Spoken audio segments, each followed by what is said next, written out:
How about a quick tutorial on 190SL Solex 44PHH chokes and what you're going to be looking for in the way of function.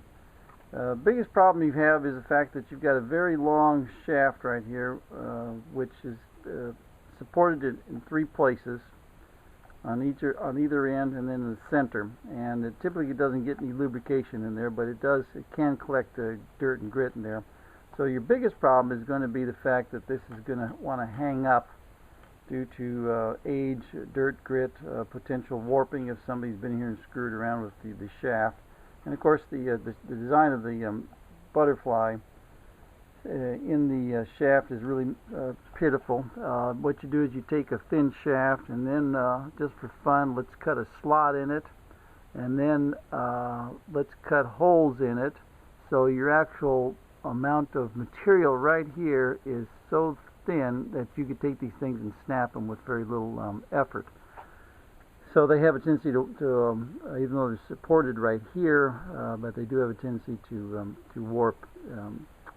Anyway, so what you're trying to do is to check your choke mechanism, now, which is difficult when you have the big airlock in place and all this is hidden. So what you want to do with the engine off, doesn't matter if it's cold or hot, unless you have a choke problem related to engine temperature as these bodies flex and warm up, but otherwise temperature in this instance is not critical. So what you're going to do is you're going to activate the choke, and then you can come over here to the side, and let's see, okay, not too much glare, and what you're going to do is just flip like this.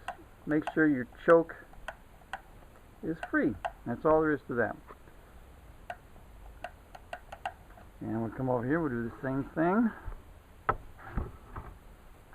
on the first barrel. And so what we've done is activated the choke. Now obviously these two are tied together with your choke cable, so these will both be up the same position. And once this one is up, you can do the same thing here. See how easy that is? Just make sure your chokes are free. Now these are not precision fit at all. You actually want these to be sloppy so that these things do not hang up for any reason. The throttle shafts are precision, but the choke shafts are not. And that's because this is unmetered air at this point. We don't care if there's slop in the shafts or the bores.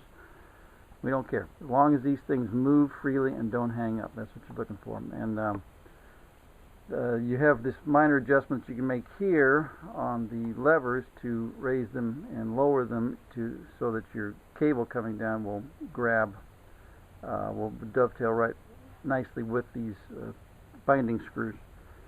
And of course the choke mechanism itself is pretty poor idea. You've got the choke lever on the dash that you're pulling out, and then this 3-foot long cable makes a 90-degree turn, comes straight down and attaches to these levers, and as you pull the cable up and down, the levers are actually defining an arc. They're going up in an arc, and so they want to move this way, whereas the cable is going this way, and it's a pretty difficult situation. That's why you've got a very stiff cable feel.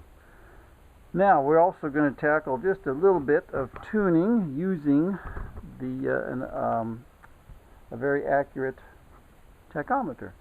And what we're going to be doing is adjusting the idle mixture screws. I think in other videos we've gone over, well, we might as well go over here while we're doing it, the airflow. So let's just go ahead and start this engine. I've already got it warmed up for the most part.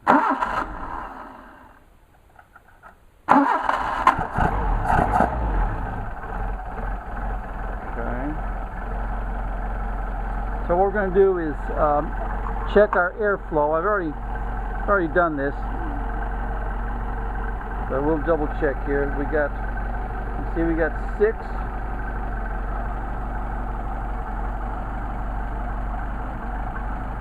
And we have 6.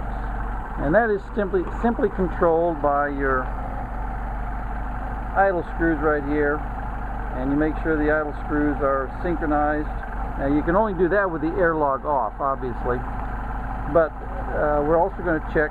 We're assuming that once these are in good shape, and if during some routine maintenance you decide you need to check your idle mixture screws, I'm going to show you how you can do that with using a tachometer.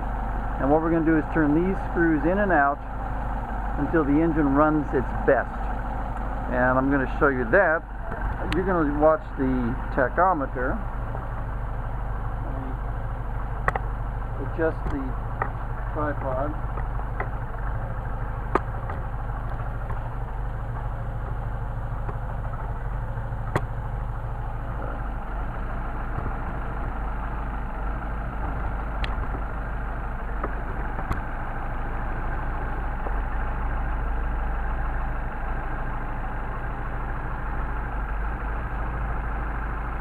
Alright, what we're looking for is, here's our RPM scale. Get rid of the glare for you. Here's our RPM scale right here. And we're on the low scale, so we're reading around 600 to 700, so we're reading about 650. And you're going to watch the RPMs change as I adjust the idle mixture screws incorrectly and then bring them back to the correct position.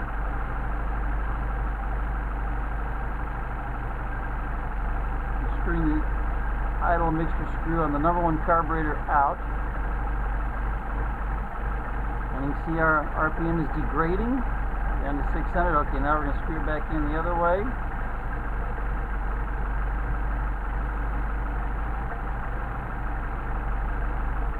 Picking up our RPM. Now we're going past the correct point and screwing it in too far, and you see the RPM starting to degrade again.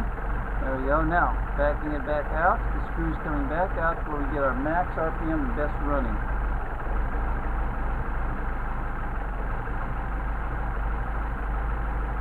And we also, you'll see, we get a steadier needle. And I'm just doing this just a minimal, just a smidge of a turn at a time to get the proper, find the best operating point.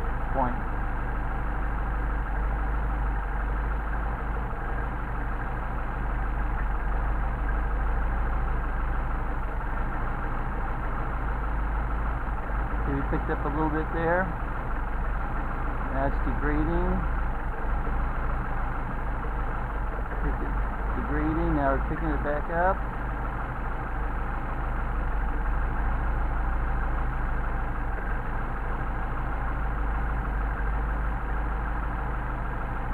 That looks about right there. Now we start with the other. Let's give a little blip of the throttle, start it out.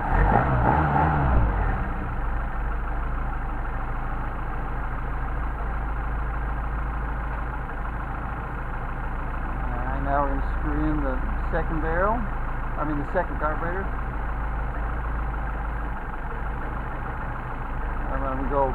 When we go way too far, you can see how it degrades. Alright, now we're coming back out. Picking up our RPM.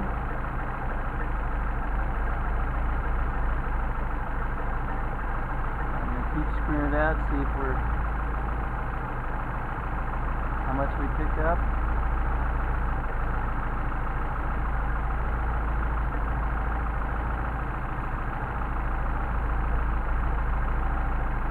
Right there.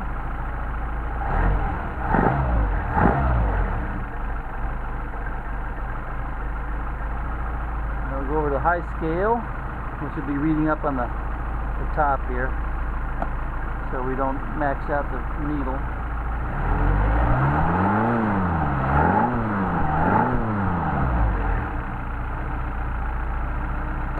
Back on the low scale, we picked up some more RPMs there.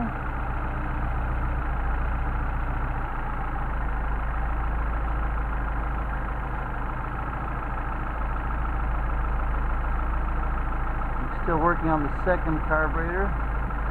Now we're degrading, so we're going to go back out.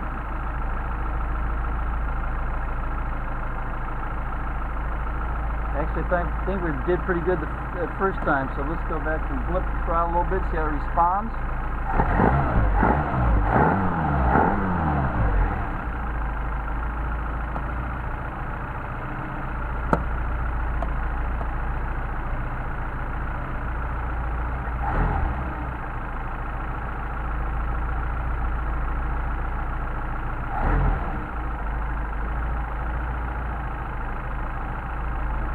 So we got a nice idle. Looks like around about 750.